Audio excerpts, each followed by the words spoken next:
발룡 인수환의원 블로그를 통해서 알아본 전립선암 러시아인 환자에 대해서 알아보겠습니다. 그래서 이제 테스토스테론은 이제 태음성이라고 했죠. 안드로겐은 이제 소음성. 근데 DHT인 거죠. 안드로겐은 더 센. 전화되는데 여기서 잠깐 짚고 넘어갈 것이 있습니다. 테스토스테론 자체는 안드로겐이지만 저는 이 개념을 조금 달리 사용합니다. 테스토스테론의 활성형은 디하이드로 테스토스테론이 되는데 DHT죠. 이것이 가장 강력한 안드로겐이라서 저는 이것을 쉽게 이해하기 위해서는 진정한 의미의 안드로겐이라고 합니다. 제가 예전에 봤던 이제 가을보다 겨울이 더 춥지 않습니까? 그러니까 진정한 추위는 겨울인 거죠. 그러니까 DHT가 진정한 거죠. 더 센 거. 그 태음성 안드로겐은 테스토스테론이라 부릅니다. 원래 안드로겐은 학술적으로 광범위한 여러 종류가 있습니다. 안드로겐은 남성화 작용하는 스테로이드 호르몬 전체를 말합니다. 대표적인 안드로겐 다음과 같습니다. 이 중에서 테스토스테론은 대표적인 안드로겐인데 이를 태음성이고 DHT를 서양에서 테스토스테론보다 더 강력한 안드로겐이라는 의미에서 디하이드로 테스토스테론 진정한 의미의 소음성 안드로겐이라고 보기 때문에 일반적인 학술적 개념을 이해하기 쉽게 변형해서 안드로겐의 소음성이라고 합니다. 여러분 머릿속에 탈물 유발한 게 안드로겐이라고 보통 생각하는 관념을 부각시킨 것입니다. 이 점을 양해하고 들어주십시오. 약간 이게 헷갈릴 수가 있죠. 쓰는 용어가 좀 다르니까. DH도 이제 남성 호르몬, 안드로스테리디온, 테스토스테론, DHT, 11 케토, 테스토스테론. 이전에 설명했듯이 전립선암 표준 치료는 미 칼루타마이드와 플루타마이드 약물은 태양성 프로게스테로닉의 성질을 가지고 있습니다. 그러니까 이건 어떻게 보면 타목시펜과 유사한 거죠. 유방암에서 타목시펜과 유사한 태양체들로 태음인 약물이다. 태양체 약이니까 태음인 때 쓸 수가 있는 거예요. 제가 보는 사상 관점에서는 그런데 전립선에 이걸 사용하면 졸라덱스라는 주사를 같이 사용합니다. 졸라덱스는 소양인 약이죠. 졸라덱스, 루프로는 다 전립선에 쓰는 GnRH 안타고니스트, LH, RH 아고니스트 계열입니다. 주 작용을 하는 거죠. 고나도트로핀 릴리징 호르몬이죠.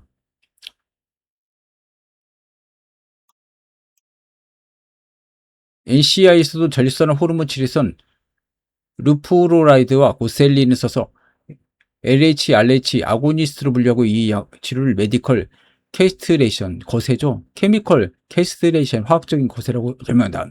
치료를 중단하면 안드로겐 생산이 회복될 수 있다는 점에서 수술적인 고환절제소를 답니다. 이는 다음과 같이 설명하는데 처음에는 플레어 현상, 그러니까 폭발적으로 불처럼 튀는 거다. 나중에 탈감작돼서 감각이 둔해서 안 나오게 된다는 식의 주장하고 있습니다. 아니죠. 이건 이제 안드로겐을 더 유발하는 약이 맞죠? 근데 소양인한테 맞기 때문에 이제 이게 쓰일 수는 있다. 잘못된 다른 체질을 쓰면 안 된다.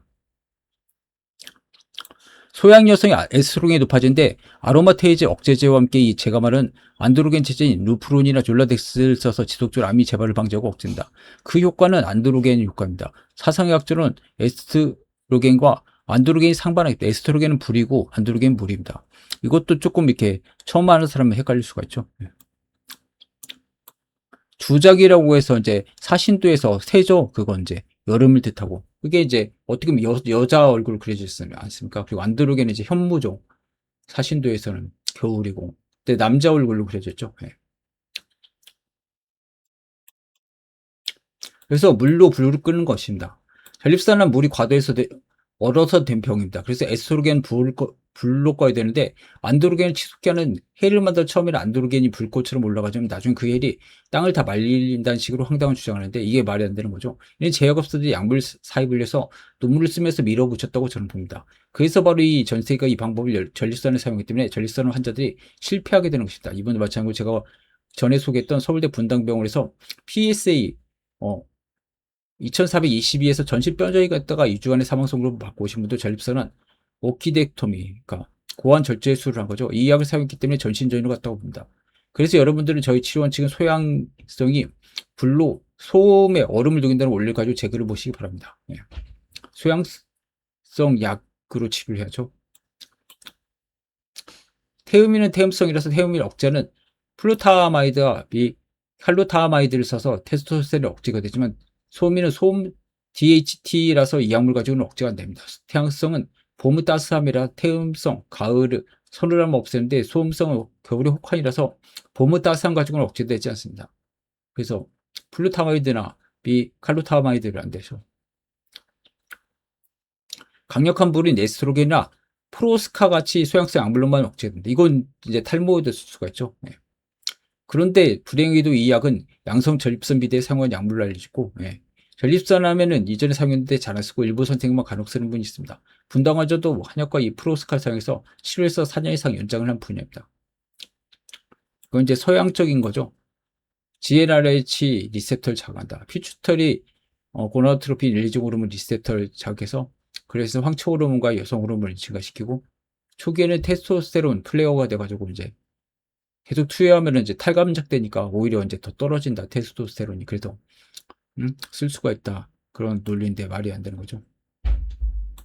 이분이 오게 된 계기는 당시 모스크바 의과대학의 교수 한 분이 다른 한국 교수분의 소개로 저한테 썼습니다. 이분은 모스크바 면역학 의사이자 RAEN 아카데미 회원으로 소개되는 보그단 블라디미로치 고로디스키 박사로 러시아에서 러시안 아카데미 오브 내셔널 사이언스, 유로피안 아카데미 오브 내처럴 사이언스, 인터내셔널 아카데미 오브 이콜로지컬 리컨스트럭션 회어로 197편의 과학 저작, 4권의 단임본, 7권의 특허를 가지고 있는 분이다. 본을 방문해서 여러 극적인 암치료 사례를 검토했고 이후 러시아 학술 모임에서 사상의학과 암치료 경험을 발표한 케이스다. 아이콘메드 공식 사이트는 그를 즉 아이콘메드 의료센터 주치 원장 그리고 면역학 의사이자 RAEN 회원으로 소개하고 있습니다. 당시 발표했던 사진이고요. 그래서 치료를 수십 편의 말기암 환자가 한약과 양약의 체질에 맞는 선택으로 좋아지는 확실한 자료를 보고 저를 러시아 아카데미로 초청했습니다. 이분들은 아카데미션이라고 65세부터 90세 사이의 초고 의사들입니다. 의학의 학술적인 업적이나 배경도 그렇지만 국가정책들도 이분들에서 이루어진다고 들었습니다. 그래서 이틀 동안 제가 강의를 했고 그 뒤로 여러분이 러시아 말기 암환자들이 오게 됐으니 그분 중 한 명입니다. 살기 위한 희망으로 한국에 온 2013년 7월 16일이죠. 환자는 살 수 있는 희망 하나를 가지고 모스크바에서 한국으로 왔습니다. 통증 때문에 비행기 좌석에 앉아있을 수가 없었고 모스크바에서 한국으로 온 긴 비행시간을 거의 서서 견디면서 내원을 했습니다. 한국에 도착해서 기존 쓰던 모르핀을 중지시키고 소민에게 잘 받은 진통제인 트라마돌 주사와 경구 진통제를 하루 3-4회 사용할 정도였습니다. 2013년 7월 17일 동국대병원에서 CT 검사를 했고 당시 PSA, 전립선 특이 항원이죠. 프로스테트 스페시픽 안티젠이죠. 높지 않은 23.97이었고 얘는 이미 러시아에 있으면서 한 달 동안 한국에서 한약 공수해서 먹고 왔기 때문에 그간 떨어진 수치입니다. 동국대병원 복부CT에서 골반에서 큰 종괴가 확인됐고 복부CT죠 이게 앱도멘 CT 헤테로지니아스 펠빅 메스가 있다. 이질적인 이제 골반에 그런 이제 종괴 같은 게 있다. 이게 이제 12cm 이상이다. 이 시점에서 환자는 통증이 심하고 장폐색으로 배설 주머니를 착용하고 있었으며 장루죠. 기존의 표준 치료고 악화된 상태였습니다. 그리고 동국대 윤영근 교수님께 부탁해서 방사선을 치는데 보통 소민에겐 제가 방사선을 잘 걸어놓지 않지만 태음인한테만 하죠. 보통. 예. 이번 종양이 대장을 거의 막고 방광도 누르고 해서 급히 방사선 치료와 함께 방사선 염증이 안 생기도록 스테로이드 덱사 고용량으로 사용하면서 치료했습니다. 태음인은 이제 솔론도 사용하고 2013년 6월에 이제 한약을 먹고 7월 달에는 본격적으로 치료가 시작됐고 치료는 다음과 같이 병행했습니다.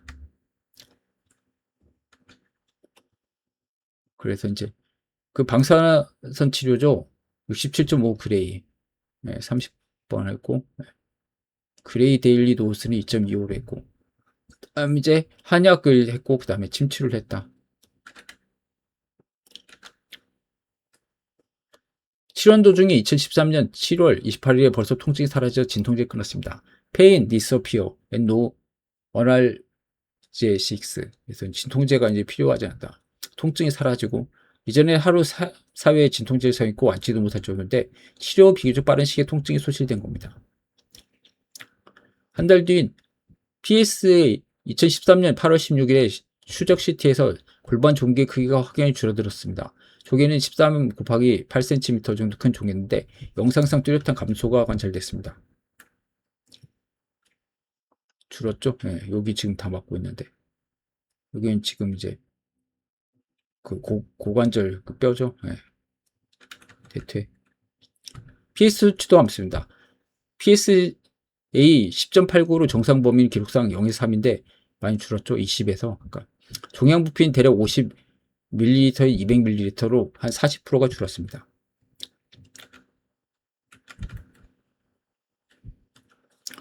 2013년 11월 6일에선 추적 CT 골반 종괴는 거의 보이지 않을 정도로 감습니다. 영문 표현으로는 메스가 종괴가 올모스 거의 대부분 디스어피어드 사라졌다. 그렇죠? 초기에는 장을 먹고 배설 주머니를 차일 정도 심한 종양이었지만 치료 후 4개월 경과에서 CT상 병변이 거의 사라진 겁니다. 이후 환자는 배설 주머니를 제거할 수가 있었고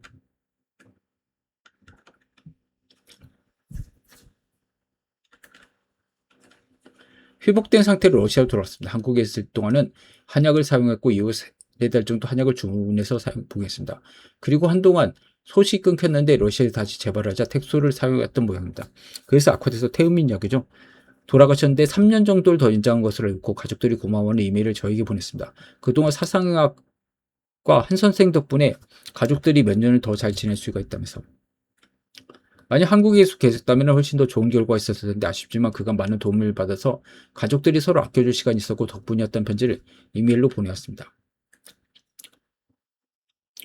사상의학 공부하는 의사 선생님들은 본인의 오진이 환자들의 삶과 목숨을 극에서 극으로 가게 된다는 것을 명심하고 의술은 목숨을 살리는 하늘이 내준 은혜라는 것을 명심하고 마음이 그곳에 다 있어야 하늘이 재능을 주는 것이고 마음이 돈 버는 기술이 있으면 하늘은 돈 버는 기술을 가르쳐줄 줄 몰라도 사람 생명을 구하는 재능을 주지 않습니다. 예.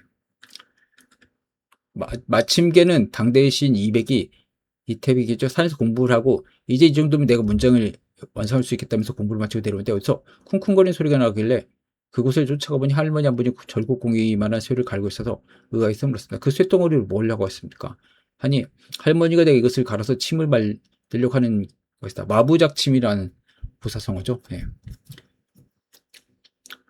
이 말을 듣고 이백이 아이고 내 공부가 멀었구나 하고 저렇게 절국공일 침으로 만들 정도 수련을 하면 갈 길을 보고 내 수양이 부족하구나 하면서 다시 산 올라가서 더 공부를 했다고 해서 이것을 마침개라고 합니다. 마침개 계곡이죠. 예. 갈마의 침침에서 이제 계곡계 고사 원문에서 미주 상이산 하 미주의 상이산 아래라고 냅니다. 오늘날 지명으로 보면 중국 수촨성 메이산시 일대 즉 팽산형 현재 메이산시 평산구 천부신구 부근으로 설명해 왔습니다. 한국 자리에도 중국 팽산형의 상이산 아래 마침개라고 설명합니다. 공부한 사람은 물리가 털지까지 생각을 거듭하고 내가 달았다고는 무릎을 치는 순간에 또 이제 산에 다 올라가서 정상인의 하니 앞에 보이셨던 큰 산이 또 하나 남아있고 이 같은 일을 9번 반복해야만 원리가 터득하십니다. 그래서 궁구한다. 궁구를 보면 구멍혈에 궁구자죠. 예, 머리열자가 들어있고 9수를 써놓은 것. 예, 승은 이전부터 수행하는 사람들은 소잡함을 버리기 위해서 한순종 토굴로 들어가서 몸을 르탁하면서 진리 탐구했었는데 그 무릎치기가 9번이 돼야 터득이 된다는 뜻입니다. 쉽게 배워서 쉽게 써먹을 수 있는 것은 도화법이 맞지 않습니다. 어려운 것은 자연스러운 것이 될 정도로 거듭 생각하고 실제 만든지 험증을 하는 경물 치질을 통해서만 진리에 가까이 갈 수 있는 것입니다. 그러니 열심히 절차 탕마해서 제대로 된 체질을 분리하고 약을 쓸 수 있게 기도를 하시고 특히 30%가 태양이라고 생각하는 한의사분은 중병, 헌병의 체질을 우리가 얼마나 치명적인 결과를 가져올 수 있는지 생각을 꼭 하시기 바랍니다. 그리고 팔상각으로 토양이 금양이 이러면서 체질을 잘못하고 계시는 분들은 꼭 사상의학적인 점검을 통해서 자질의 체질을 바로 알고 건강한 삶을 찾으시길 바랍니다. 발룡인수한의원을 한번 방문하시기 바랍니다. 여기에 지금 유약이 다 돼 있죠. 네. 빠샤라는 러시아인. 네, 그렇습니다.